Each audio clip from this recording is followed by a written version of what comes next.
Welcome to the Real Talk Real Estate Podcast with hosts Alim Sovani and Brandon Daniel. All right, people, welcome to another episode of Real Talk Real Estate. What we like to do on this show is bring on hosts and like-minded people like ourselves and, talk everything real estate. So with my co-host, Alim Sovani, and myself, Brandon Daniel, today we'd like to introduce a very special guest of ours. Yeah, we got someone here that's actually virtually from Ottawa. His name is Chris Nicholson. Thank you very much for joining us. Yeah, thank you. And we actually have known each other for quite some time. So this is great having you on. You've been a good friend of mine since high school. And yeah, man, glad to have you on. I said I'm happy to be here. Thanks for having me. And we'll get some good stories about Brendan too, since you guys knew each other from high school. But Chris, tell us a little bit about yourself, your background, like how long you've been in the industry for, what made you become a real estate agent. Sure. So I'm born and raised in Richmond Hill. I moved to Ottawa for school and kind of stayed. Ottawa is smaller, a little quieter than the GTA. Stayed, finished school. I don't speak French, so I had a couple not part-time jobs. They were full-time jobs, but they were part-time to me in the sense they weren't a career. And then I was working selling insurance over the phone, making commission on that, and I was pretty good. So I thought I want to make a little more commission. So I got my real estate license at night. You could do it all online at that time. You didn't have to go to school. 3 tests, you're in. Quit my job and have been a realtor since 2011. So 12 years. Wow, it's been a while. Yeah. Awesome, man. So honestly, what can you tell us about your journey into real estate? Like how, I guess there's different qualities different people would bring into the career, but how was your first year and how does your personality? It sucked, man. Your personality sucked? No, that's always sucked. That's not new. No, I quit. I was at a call center. When I was selling commission, I was working at a call center. It was called MBNA, which is a credit card company. So when you activate your credit card, it's like, hey, thanks for calling. You tell people it takes 2 minutes to activate their card. Meanwhile, it's already active. But you're like, in these 2 minutes of downtime, why don't I just tell you about some insurance nobody needs, right? Like, make a quick sale. So, but I hated that job so much, I quit. I didn't have them both at the same time, which I was actually planning on doing. Okay. But the first year in real estate, I went through all my savings. I was grinding my teeth while I was sleeping. I was spreading myself thin. Like I was going everywhere. I was chasing my tail. I didn't know it at the time, but I was going everywhere. My girlfriend and I broke up. I was like thinking, tough. I was like, am I doing the right thing? Should I be working? Should I go work in a restaurant? Like, because I was a kid too, right? Like I was 24 at the time. I didn't have the gray hairs now. Like, I'm not from Ottawa. Someone's like, where's the closest Catholic school? I'm like, I don't know. And they're like, how old are you? And I'm like, well, I'm driving a rusted out Civic. Like, how old do you think I am? Like, it was tough, man. It was tough. Do you ever think of giving up at all during that process or no? Within the first, I got a job as a bar back. For those who know Richmond Hill really well, back in the day, there's a place called the London Pub. Yeah, I remember. Yeah, I know London Pub. Yeah, legendary. We'll talk about that later in the show. And I was a bar back there for years, so that was something that was easy for me to fall back on. So year 2 or 3 in real estate, I got a second job as a bar back. And I wouldn't say I thought about quitting. I tried to join a team, but nobody would take me. And since day one, I was by myself. Like, you know how it is. These companies don't feed you leads. No, they don't. You gotta go find your leads. Yeah. Like no team lead, no team leader, none of that stuff. So I was doing bar back. Then I was a server while working in real estate. I quit that, and then I actually ended up getting a job doing asphalt. Oh. Right? I'd wake up, I'd work doing asphalt from 6 till noon, and then I'd do real estate after. I had no idea you did that. Yeah, this is in Ottawa. Asphalt, if you've never done asphalt, it gives you you get a headache. I've done it. It's tar. You stand on tar. So I was trying to lead gen after. I had crazy migraines. I couldn't do it, but we were actually asphalting this neighborhood in Ottawa called Old Ottawa East. And the realtor and me was seeing houses that didn't quite belong. I was working with a developer at the time who was an infill specialist, and he trained me to look for houses that don't quite belong there, shitty old ones. And I found the shitty old one, and I door knocked them the day later when my headache was gone. I didn't smell like, like tar. Oh, yeah. And I door knocked them, and they invited me in. It's funny because this guy smoked in his house. I walked in, and it smelled like the back of the work truck. And I ended up listing that house, and I sold it. And that was a turning point in my career where I just came to the conclusion, like, just you can do this. Yeah, keep going at it, right? Thing you're good at, and you'll be fine. Yeah. But I never really thought of quitting, but there was a struggle. Was that your first house you listed? No. The first house okay. it took me 8 months. Okay, that's not to sell it, to get it. The first 8 months, I got a single deal. Yeah, no. People say it takes 6 to 12 months to get one deal right now. Still, that's in the market. So it's a journey, right? Yeah, I kind of forgot all about that, to be honest, until you asked me just now about people's first 3 months, 6 months, 9 months. So, sorry to cut you off. You mentioned that you're kind of chasing your tail, like a lot of new agents do in the beginning, trying to figure out what works for them, what's good. I've done door knocking, cold calling, just trying to prospect each way. So trying everything, hosting open houses, trying to, find buyers from that. Generate leads. Yeah. So we spoke about open houses. How much do you love doing open houses? I hate them. I can't tell you the last time I did an open house. Do you remember your first open house or a funny story about an open house? Yeah, the first one I did. You remember when you're new and it's like you ask a colleague, hey, can I do your open house? They say yes. You're like, wow, what an incredible opportunity. Meanwhile, that realtor's like, idiot. Yeah. The first one I did, I was out the night before. In fact, probably 80% of the open houses I've done in my life, I've been, I probably would have blew over. A little bit hungover the next day, eh? Yeah, because you do on Sundays, right? And then it's on a weekend. I was out the night before, so I go through this house. I'm wearing my one suit. I go through. I got my feature sheets. I got the neighborhood information. And when I woke up in the morning, like, when you're hungover, you're like, okay, this is manageable. I got this. But then at some point in the early afternoon, there's a tipping point where you just fall off a cliff. Yeah. I'm turning on all the lights, and then I hit a wall. I'm like sweating, anxiety kicks in, and it just wasn't good. So I was in the basement turning the lights on. I saw this leather couch, and I knew that leather couch was like ice cold. It was a hot July day, probably 32 degrees. So I told myself I'm just going to relax on this couch for a quick minute. I ended up passing out for probably like an hour. I woke up to somebody banging on the door because I didn't even unlock the front door. That's how far I got in setting this open house up. Wow.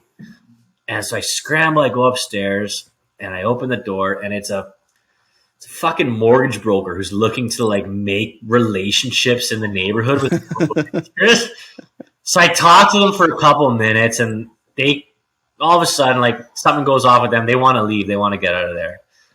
So I'm like, well, that was weird. Like, we were having a good time. I ended up walking through the house, and I saw on the side of my face, I had the whole couch cushion imprinted on the side of my head. So this person probably came to the door, a new mortgage broker, hoping to make a relationship. And here I am, probably smelling like, Jameson whiskey, a couch tattooed on my face, and that's awesome. Yeah, that was my first one, but no, I hate open houses. Not because of that, just I hate them. Awesome, good stuff. So we talked about appearance. I know I told you, like, I was trying to figure out, like, I want to be me, right? So I want to be authentic. I don't want to just throw on a suit all the time and walk around in one because it looks more professional. And I feel like a lot more agents now are kind of having a casual look. Kind of, right? Like a professional casual look? Yeah, it's a look. professional casual look. Your personality and the way you approach people, like, how do you dress, let's say? So I was working today. Today I like, here, I'll show you. This is every day for me right here. Like, right? But that works for you because that's who you are. Yeah, but it's always like that. I'll go to our events, our staff events, our work events, and I'll wear, if it's summer, I'll wear a t-shirt. It's a nice t-shirt, kind of like the one Brandon's wearing, with a nice pair of jeans, a nice pair of shoes. I remember people would kind of chirp me early on, but you are the company you keep, right? If I get a call and I have to show a house in 45 minutes, I don't want to have to race home and put on a suit that may or may not fit or may or may not, you know what I mean? Like, if you don't like me, call someone else. There's thousands of realtors. I don't care. Yeah. I don't want to run into you in the supermarket and think, man, I'm in my off day clothes. I can't have this person see me. Absolutely. Yeah, it makes sense. Yeah. Yeah, good stuff. You in the beginning of, I think, your real estate journey, or maybe it wasn't right in the beginning, but you did a pretty cool ad. I remember you were walking down, making it look like. What year was that ad supposed to be taking place in? Was that black and white? Yeah, it was black and white. That was pretty catchy. Yeah, that's I want to say it was 2016. That was a while ago. And Why have I not seen more ads like that from you? I did a video with a colleague of mine. I did it with him because it was like a $4,000 video, and neither one of us wanted to pay the full amount, so we split it. Oh, shit. But the funny thing is, we did it in 2018, maybe 2019, and it's a beautiful video. And we're walking around Ottawa, and we're showcasing why Ottawa is a great, affordable place to live. And the stats we have in that are no longer relevant because you guys had your growth, I think you guys grew from 2011 to 2017 by like 80%, like GTA Toronto. We just had that growth. So those stats are funny because you can see the average home price was like 385, 390, something like that. Yeah. But that was a call to action for the Toronto investors to come to Ottawa. And Ottawa, yeah. Is that video still up there? It's there. I didn't get a call. I didn't get an email. I got nothing. None of my buddies even chirped me. Like, it was just a wait. Brendan, you didn't chirp him? I thought it was great. I think I commented on that for sure, man. Is that video still? Can you still find that video? Probably on your Instagram. I'm not big on social media. I can find it if I can multitask. I can find it and then send it to Brandon right now. But yeah, it's no worries. Okay, we'll find it. That was great. So go ahead. So you were saying that video was based on bringing investors to Ottawa. Yeah, because our average, like up until 4.5 years ago, you could buy a 2,100 square foot townhouse within 20 minutes of downtown for like $390, $400. Like, I don't know if you've ever experienced that, not in your real estate career, but in your adult life in the GTA. Yeah, my adult life, no, but I know Ottawa is. So the market is cheaper. Yeah, ours was a call to action for basically people in Ontario to consider Ottawa. Obviously, to live in, cool, but no one's gonna uproot their family because they saw my video. But primarily for investors, right? Yeah. So, are you seeing now, like fast forward to today, are you seeing more people from Toronto? Yeah, absolutely. Come to Ottawa because of the price difference, right? Yeah, big time. But also because now you can work from home. So one thing, I mean, I touched upon this. This is why I stayed in Ottawa. This is just my personal opinion. I could be at a NHL game or at a cottage within a half hour, no matter which direction I go. It's just a smaller town, right? So people, I think, are now that COVID's, kind of happened, people are saying, okay, I don't need a condo down at Yonge and Bloor. Sell it for $1 million, get a house, bit of land, people are definitely coming to Ottawa from the GTA. What's the average price in Ottawa right now? For a three bedroom. Listen, this is your local pizza expert, okay? I was actually looking at this right here. Oh, you can't even see it. I'm too far away. I see it. This is the bus stop thing where you had. Oh, you can't see it. No, I'm way too far away. What's it? It's okay. He had a bus stop thing with a pizza slice there. Your local pizza and real estate expert. Call for advice on either day, Chris Nicholson. Because so you know how we have capital home lending within Hallmark? So my friend and my personal mortgage broker, Peter, they were kind of telling him, listen, we have a marketing budget, use it. And he doesn't do social media. He doesn't even have Facebook. I'm surprised he has a cell phone. So he's like, Nicholson, I have to do this. Do you want to put your face on it? And first I said no. And I found out the location. There's like 8 bus benches within a 1 kilometer range. They're all realtors, and it's like real estates, real results. Call Tony, or it's like just the cliche crap. You know what I mean? Yeah. Like a headshot from the 80s where someone's like that stuff. So I got a cartoon mock-up of my face and basically... So the reason why I actually brought that up, because it was pretty catchy. I thought it was funny back then. That was a few years ago at least. So I thought about doing an ad like that at a bus stop or a shelter. How did that work out for you? You get any calls? No, it's actually next to a high school. So once every couple months, I'll get these kids who call me and they're like, pizza. They can't even form a sentence. And there's like, yo, where's the best pizza? And I give them advice. I give them real advice. I'm not lying when I say I can give you pizza advice. Yeah. So where is the best pizza in Ottawa? My house. Who has the best crust? No, man, I can't comment on it. Ottawa Pizza, you ever had it? I've had it. I just don't remember where it was from. Ottawa Pizza. So I've never been to Windsor, but it's my understanding Windsor Pizza is famous because it's unique. Ottawa Pizza is like that thick. A lot of the toppings are in between the cheese and the dough. Like they hide them. Mm-hmm. Garlic dip is everywhere.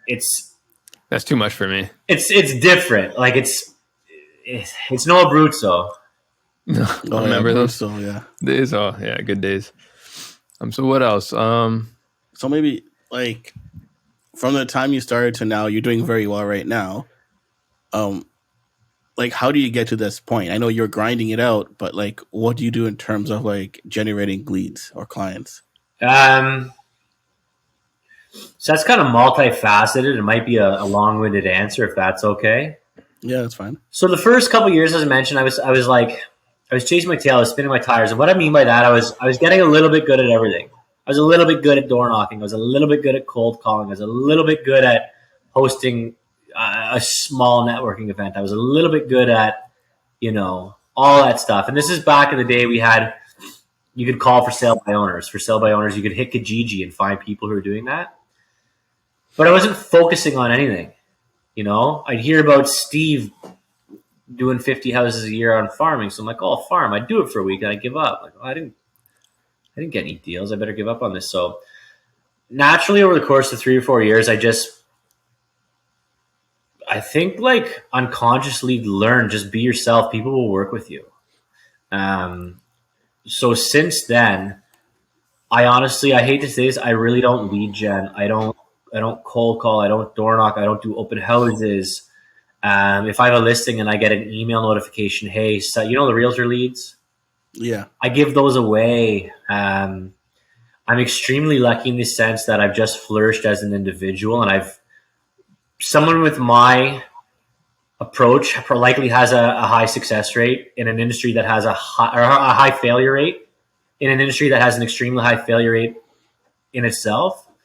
So I'm extremely grateful and lucky that way. But I don't know, like I'm loud, I'm obnoxious. If I'm in a room with 20 people, you can hear me. You can hear that's you being you, though. You can hear I swear I bum cigarettes off this guy and take his lighter home. Like I'm impactful.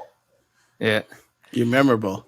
Yeah, you throw up after a good night of drinking. I remember those nights. Good, but no, and it's like, the listing I put up today, for example, this is like the 7th referral this family has given me. And the first time I met them, they wanted to see a house in like 20 minutes. I didn't have kids at the time, so I was able to. I said, sure, I'll show you the house, but I just finished painting a room. I got sweatpants on, a tank top, and I'm covered in paint. Is that cool? And I met them there, and they were in their Sunday comfies as well. And we bonded. And they're, like I said, they've probably given me 6 or 7, maybe as many as 8 deals in the last 3 years alone. Oh, that's awesome. In an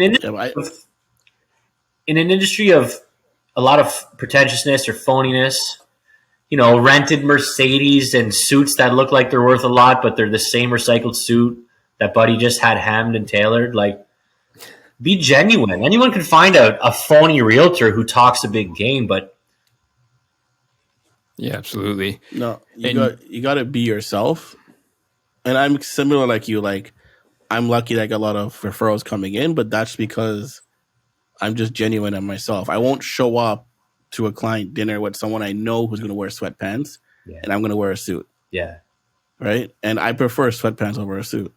it's so much easier. And now Yeah. we talked in the beginning, we're in the age of business casual, so we can get away with a fancy pair of Lulus. It looks like fancy pants. Yeah. And I know it's got that stretchy waistband. Yeah. Absolutely. Speaking about referrals, so you moved to Ottawa with none of your family followed you out there. No. Right? No. So you moved there, new city, and just so it's not like you had, because typically in the business when we're starting off, it's basically you're getting your initial business from the people around you, your friends, your family. But for you, it was completely different. Yeah. Yeah, it was very different for you. So I could see how that was definitely harder. Yeah, and we all like real estate's evolved. Real estate's the oldest trade on earth, the division and sale of land, but it's always evolving. But one thing that always remains is the scripts, right? You get in real estate, what do? You write down who's your SOI. You call them, say, hey, it's Brandon. I don't know if you heard the good news, but I just had a career change. I'm now in real estate. You know anybody that's thinking of buying, selling, or investing this year? Like, you know what I mean? So, yeah, you do that. And my SOI was like 70 people. Everyone else in training had like 100, 200, 300. And I was like, when you're done an exam in 20 minutes and you're the first one done, you feel good. And then you ask your buddy and he says he took 2 hours. And you're like, I thought I was. Yeah, turns out you scratch your head a bit. Yeah. I had nobody. That's awesome. That's funny. Yeah, man. So it's good to see that you're doing well. I'm trying to think of what advice we can give to people when deciding on between a team or going solo. We kind of touched the fact that you've done it independently. Yeah. You never had a team, right? No, like when I got into real estate, I knew nothing about it. I thought I'd have to interview at brokerages. I'd have to get hired, Like I said, I was hoping of doing part-time real estate, part-time working at the call center. And because I hated my boss and my job at the time, I just dove into real estate. But I kind of just tried to hit the ground running. And by the time I realized, okay, maybe I could use some help from a team, just nobody wanted me.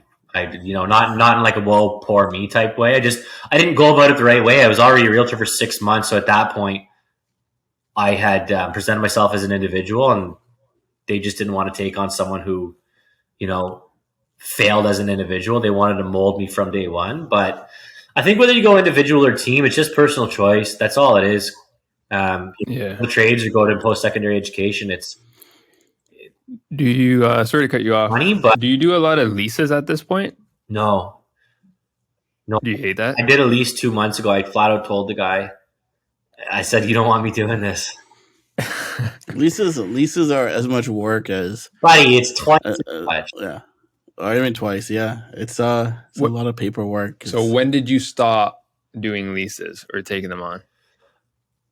It's not so much about stop. If you seek them, you'll find them. Leases aren't an everyday thing.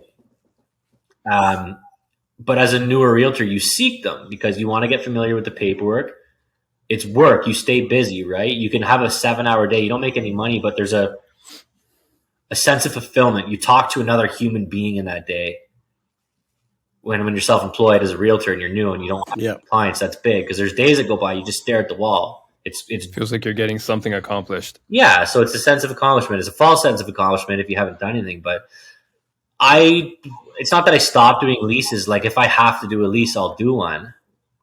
If I sell you an investment condo and you say, listen, I'll buy it from Toronto, just rent it out for me. Of course I'll do it.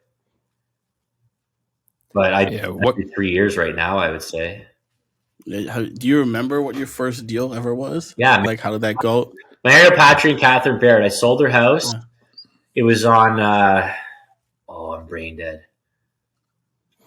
It was in Orleans. He was my sub manager at the call center. I quit real estate and he said, I'm thinking about selling my house. Can you come interview? And I was 8 months in. Like I said, I pissed through all my savings, saw the house.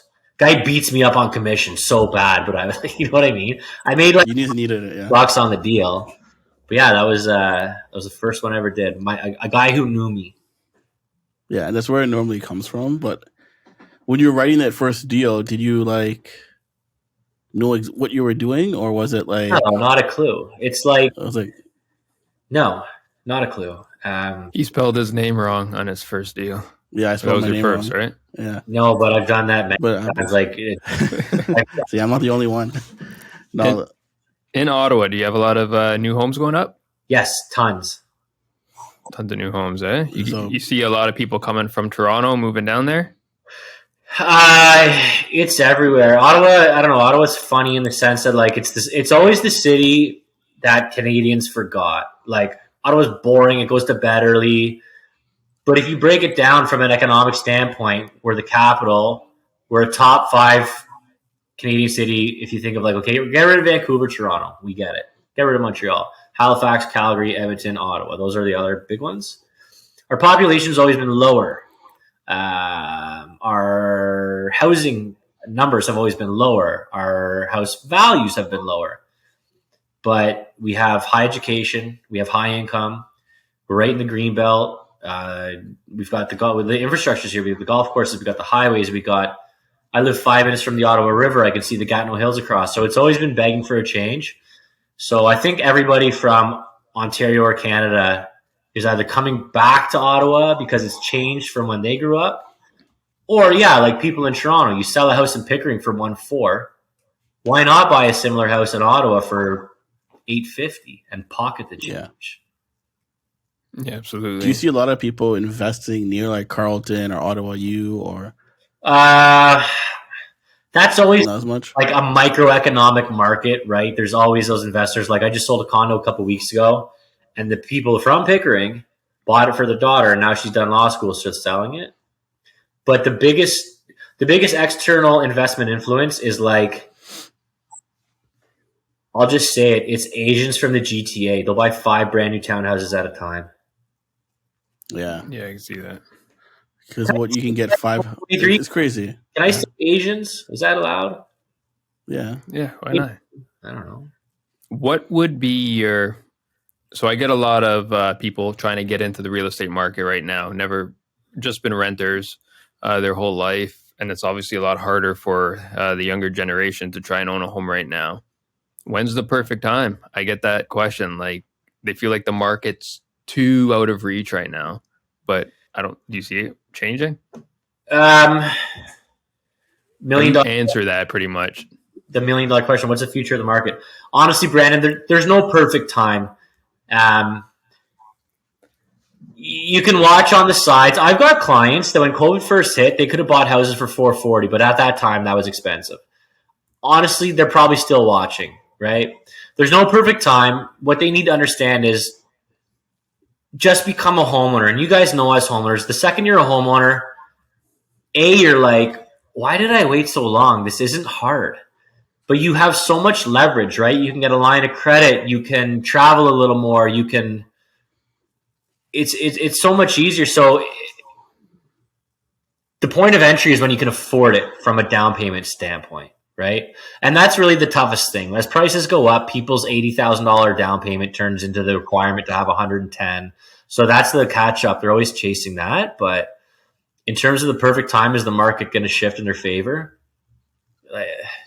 you don't know. Who knows, right? The perfect time was enter the market and be years ago. Right? It's like I always compare it to it's a relationship. I always compare it to if you're at a bar and you want to talk to a girl. Okay, there's a girl there at 11. You don't have to go home till 2, but there's a girl there at 11 that seems to meet your criteria. Why would you wait to talk to her? Yeah, that's true. Make the decision, run with it. Chris, is there any can you remember a time where you had like a client where there's a buyer or seller and was giving you a hard time? Let's say like a seller's beating you up over commission or even a buyer rebate. Like how did you handle that?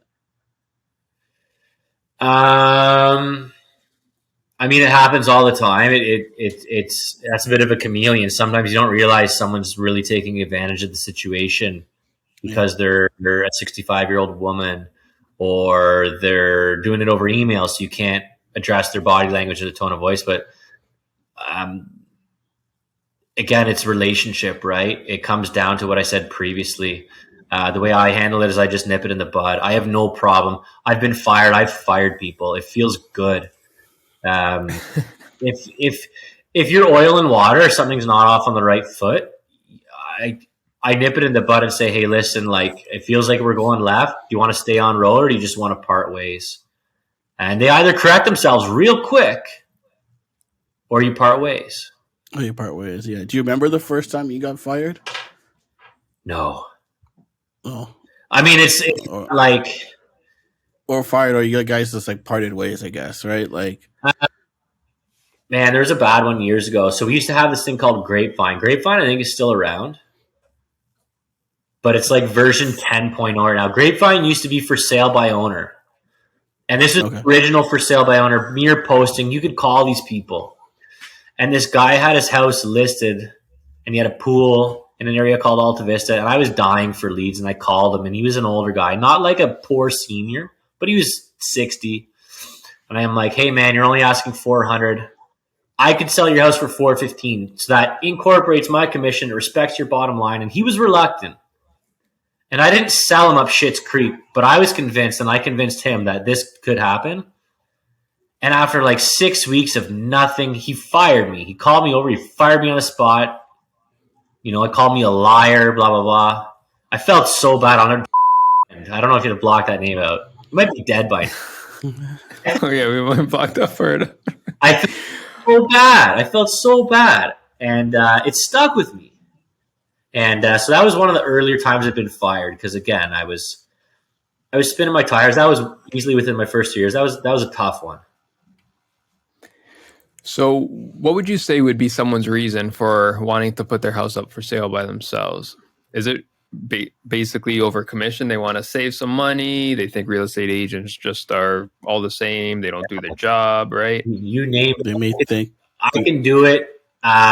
Technology, everyone has their cell phones, any reason under the sun, at all. I built my own fence and me and Tony did the roof. Of course I can sell my own house, and anyone can sell their own house. Fact. It's not hard. The difference is who's going to get you more money. And that's the cliche, right? Like, hire me, I'll get you more money. But you've did bidding wars before, where the bid could and should be 800, but by some magic you get 822. Like, there's your difference right there. Yeah, absolutely. Yeah, because the way I see it, and I had this conversation with someone else about for sale by owners, and they're going to be paying commission on the buyer's end anyways, right? So at the end of the day, and they're limiting themselves to the exposure their house is getting by trying to do it themselves. So it's they're not going to get the same amount of money or return on their investment. They won't. And for the most part, their photos are usually inferior because they have an iPhone 9 and they do it. Little things. You ever booked 5-6 showings in a row as a buyer's agent? Yeah, I have that going on tomorrow. So you ever get one of those that comes through and it's a mere posting, and to book the showing, you have to contact the seller. You know what I mean? All offers through seller. Seller is willing to negotiate buyer's remuneration. Sometimes that doesn't make it to the shopping block, seller. Sometimes you don't even want to deal. Some agents may not want to deal with a direct seller, right? Yeah, some people don't want to deal with that. We've all dealt with it because here's a guy or a girl that didn't hire a realtor in the first place, so they already have a sense of superiority. Likely, not always. Yeah. So if I'm trying to get my guy a deal, like, why would I reach out to you? There's 1,000 houses. Do you always reach out? So if you're representing the seller or landlord, depending on if you're leasing or it's a sale, do you always reach out to the agents that if you're not going to accept their offer? Do you kind of call them and give them a reason, or do you just like let the irrevocable expire and ignore it? Like, if I'm hosting a bidding war and 7 people are unsuccessful. So being in real estate, it's obviously an industry that you have to have the right mindset every single day.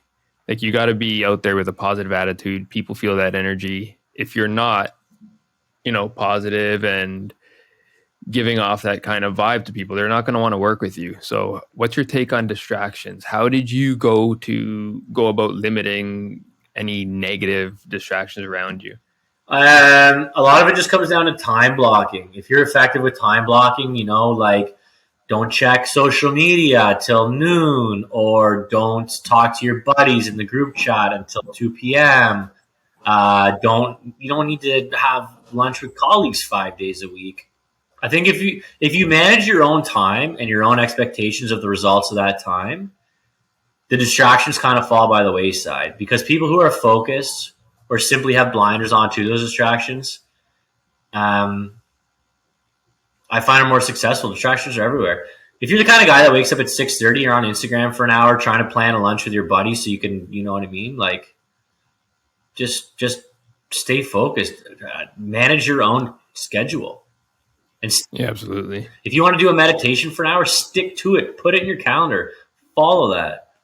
Yeah, it comes down to consistency. And I think, me and Brett talked about it too. Like, you have to be consistent in everything you do, and in your mindset, you have to be positive all the time, right? Yeah. Consistency. Because there have been days where I told you I was planning to go out, door knock or just cold call or just go meet with a client. And I said, I wasn't feeling it today. In terms of door knocking, and that I just didn't feel like, if I was on the other end of that door, I'd be like, what's wrong with this guy's personality today? His energy, right? Yeah. So when you're doing like door knocking and stuff, you got to be in the right mindset. Yeah. To do it. Otherwise, do it the next day. Yeah, absolutely. But that's easy to do if, you said about positivity. Let's say you have a slow week. You just sold a house. You don't really have much on the go. If your weekly goal is just to work out every morning and eat 3 home cooked meals, like if you do that, you do a workout and then a home cooked meal, like, you're likely going to be positive in the afternoon. But yeah, like you said, if you don't do that, you feel 0 for 2 on the day's gone. I'm not going to door knock. People can see I'm upset. Yeah. Yeah, absolutely. They can pick up on your energy very quickly. Yeah, 100%. Right. Hallmark. You've always been with Hallmark?